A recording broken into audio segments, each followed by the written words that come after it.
बिस्मिल्लाहिर्रहमानिर्रहीम। अस्सलामु अलैकुम वरहमतुल्लाहि वबरकातुहू। Good evening to all. The galaxy of intellectual, our President Sir, Mr. Sharif Ranveer Sir, our Chief Guest, Janab Sayyid Ahmed Sahab, Vice President, Janab Tabriz Bhai Wadiwala Sahab, Secretary Sir, Janab Mazhar Bhai Jadiwala Sahab, all the special guests, all management committee members, teaching and non-teaching staff, and dear my parents. I, Sayyid Anis, welcome you all on behalf of Roshni Education Trust and Rumi Nursery School, Parivar.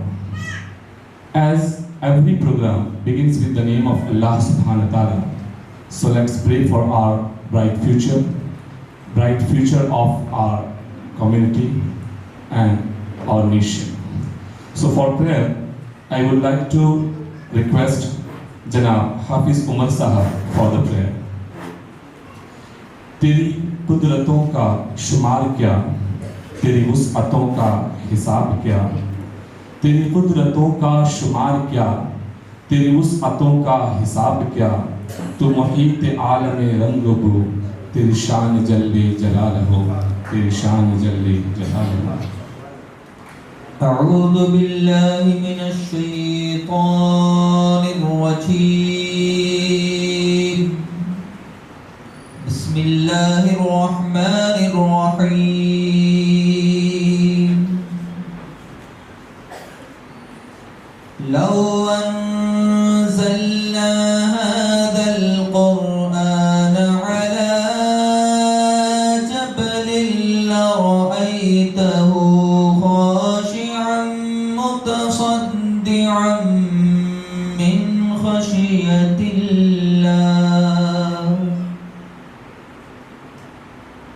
Low अंज़लना